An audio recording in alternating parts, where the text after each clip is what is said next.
अस्सलाम वालेकुम। मैं हूं doctor Syed Ali Maqbuzada, consultant hematologist. Rheumatoid arthritis यानी जो गंठिया है, बाज़ औक़ात ऐसा होता है कि इसका जो डिज़ीज़ है वो अच्छी बड़ी कंट्रोल में जा रही होती है विद मेडिसिन्स। अचानक से पेशेंट को दोबारा से जोड़ों की सोजिश आ जाती है, उसमें दर्द होता है और उसकी जो शिद्दत है बीमारी की वो एकदम से बढ़ जाती है।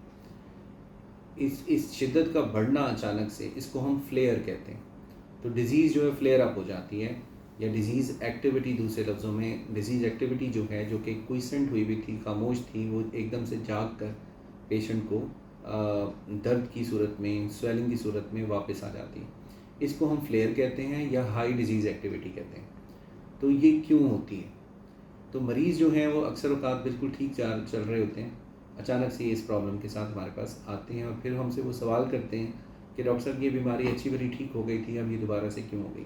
इसकी चंद वजूहात हैं जो कि कॉमन तरीन वजूहात हैं, उसमें से मैं आज आपको कुछ वजूहात पे लाइट डालता हूँ, रोशनी डालता हूँ।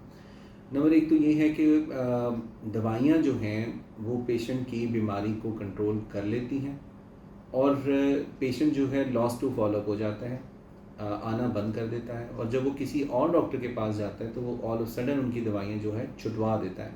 सबसे बड़ी रीज़न तो यही है कि जो दवाइयाँ पेशेंट जिस दवाइयों से ठीक हो रहा था वो खाना छोड़ देता है, उस तरह से नहीं खाता लेता जिस तरह से पहले वो ले रहा होता है। एक तो बड़ी वजह ये है। दूसरी वजह फ्लेयर डिज़ीज़ का जो होता है उसकी वजह ये है स्ट्रेस। जो स्ट्रेस है पेशेंट का वो भी इस बीमारी को बढ़ा देता है। स्ट्रेस क्या है? कोई अचानक से किसी फैमिली के अंदर कोई प्रॉब्लम आ गई, खुदा न खास्ता किसी की डेथ हो गई, और तो ये एक स्ट्रेस है। कोई इमोशनल ट्रॉमा हो गया, ये भी स्ट्रेस है। तो पेशेंट को कोई खुदा न खास्ता एक्सीडेंट हो गया, तो ये भी एक स्ट्रेस की फॉर्म है। यानी इमोशनल ट्रॉमा या फिर कोई फिज़िकल ट्रॉमा, इसकी वजह से भी डिज़ीज़ फ्लेयर अप हो जाती है। तो दूसरी रीज़न ये हो गई। तीसरी रीज़न जो कॉमनली देखी गई है, नींद की कमी। तो नींद अगर प्रॉपर ले रहे हैं तो पेशेंट की बीमारी भी बिल्कुल अच्छी तरह से, सही तरह से कंट्रोल हो रही है। लेकिन क्या हुआ कि उन्होंने नींद जो है वो कम करना शुरू कर दी और रातों को समटाइम्स जागना शुरू कर दिया, और वो 6 घंटे या 8 घंटे की जो स्लीप थी वो 4 या 3 घंटों पर रह गए। इससे भी डिज़ीज़ में फ्लेयर आते हैं, यानी स्लीप डिस्टर्बेंस की वजह से।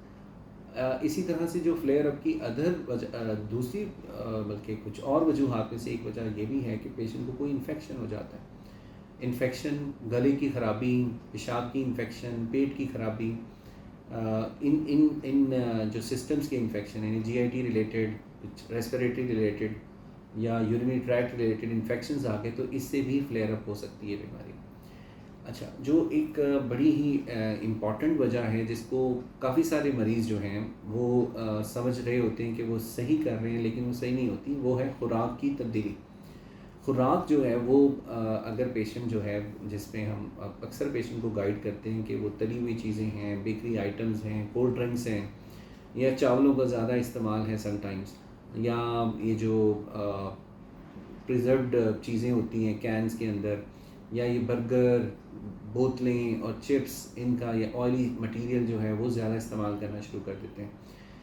इसकी वजह से भी जो है वो डिज़ीज़ फ्लेयर अप हो जाती है।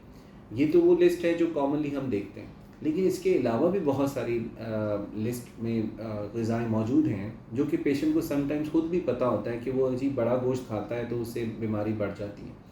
तो इसी तरह पाए खाने से कोई ज़्यादा प्रॉब्लम आ जाती है। तो मरीज़ को भी अपनी डाइट में बहुत सारी चीज़ें खुद से वो पेशेंट को मालूम होती हैं कि मुझे इस खुराक ज़्यादा लेने से ये बीमारी बढ़ जाती है, मेरे जोड़ों का दर्द बढ़ जाता है। तो वो बाज़-औक़ात वो खुराक ले लेते हैं और उसके बाद डिज़ीज़ फ्लेयर अप हो जाती है। इसी तरह से मौसम की तब्दीलियों का असर भी होता है।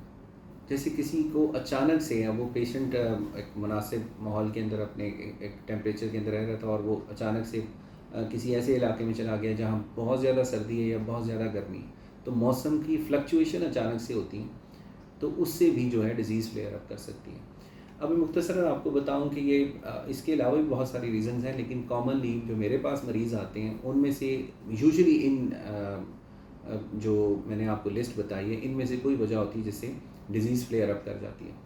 तो मुख्तसरन ये कि जो जिस डोज़ के ऊपर आपकी बीमारी सेटल है, اس ڈوز کو آپ ریمیٹالوجسٹ کی مرضی کے بغیر تبدیل نہ کریں، کیونکہ آپ مشورہ زیادہ کرتے ہیں کرونک ڈیزیز ہونے کی وجہ سے، دوسرے ڈاکٹروں کے پاس بھی جاتے ہیں تو وہ دوائی میں ہیر پھیر کر دیتے ہیں، حالانکہ آپ بالکل ٹھیک جا رہے ہوتے ہیں۔ تو کوشش کریں اسی دوائیوں کے اوپر رہیں اور جن کے اوپر آپ پہلے سے چل رہے ہیں اور آپ کی بیماری بھی جو ہے وہ کنٹرول میں آ رہی ہے۔ اچھا، اب اگر تو ایک اور بھی وجہ ہے جو کہ مجھے ضرور بتانی چاہیے، وہ یہ ہوتا ہے کہ ہر مریض کی جو باڈی ہے وہ دوائیوں کو ڈفرینٹ طریقے سے، یعنی مختلف طریقے سے رسپونڈ کرتی ہے۔ کسی مریض کو روماٹائڈ آرتھرائٹس میں میتھوٹریکسیٹ سے فائدہ ہوتا ہے، کسی کو لیفلونومائڈ سے ہوتا ہے، کسی کو سلفاسیلازین سے ہوتا ہے، کسی کو ہائیڈروکسی کلوروکوئن سے ہوتا ہے، اور بعض اوقات ہمیں ان کے کمبینیشن بھی بنا کے دینے پڑتے ہیں مریض کو، تو ہمیں دیکھنا پڑتا ہے مریض کو کون سی دوائی سوٹ کر رہی ہے۔ اچھا، اب بعض اوقات یہ کسی بھی پیشنٹ کی باڈی جو ہے، ان جو کنونشنل ڈی مارز ہیں، اینٹی رومیٹک ڈرگز ہیں، اینٹی رومیٹائڈ ڈرگز ہیں، وہ اس کو رسپونڈ نہیں کرتے، اس لیے ہمیں ایک ٹائم کے بعد پیشنٹ کی ڈیزیز ایکٹیویٹی کو میئر کرنا پڑتا ہے اور ہم دیکھتے ہیں کیا یہ دوائیاں ان پہ اثر انداز ہو رہی ہیں کہ نہیں ہو رہی صحیح طور سے۔ اگر نہیں ہو رہی تو ہمیں کسی اور گروپ آف دی ڈیزیزز کو لینا پڑتا، گروپ آف دی میڈیسنس کو لینا پڑتا ہے، جس میں بایولوجکس ہیں شامل، تو بایولوجیکل ٹریٹمنٹس بھی دینی پڑتی ہیں، یعنی ان پیشنٹس کو ٹریٹمنٹ فیلئر ہو رہا ہے کنونشنل ڈی مارٹ سے، جیسے کہ میں نے آپ کو لسٹ بتائی ہے، تو ہمیں پھر اس پیشنٹ کی ڈیزیز ایکٹیویٹی کو میئر کر کے ہمیں اپروپریٹ ٹریٹمنٹ دینے کے لیے دوسری گروپ سے دوائیاں اٹھانی پڑتی ہیں، بنسبت بجائے اس کی کہ جو پرانی دوائیں چل رہی ہیں ہم اسی پہ اسٹک رہیں، تو ہمیں دوائی کی تبدیلی کی بھی ضرورت پڑتی ہے۔ تو یہ بھی ایک وجہ ہو سکتی ہے فلیئر اپ کی۔ تو فلیئر اپ کا مطلب یہی ہے کہ ڈیزیز جو ہے، یعنی بیماری جو ہے وہ اچانک سے بڑھ گئی ہے، تو یہ بڑھنے کی وجوہات میں نے آپ کو آج بتائی ہیں۔ بہت بہت شکریہ، السلام علیکم۔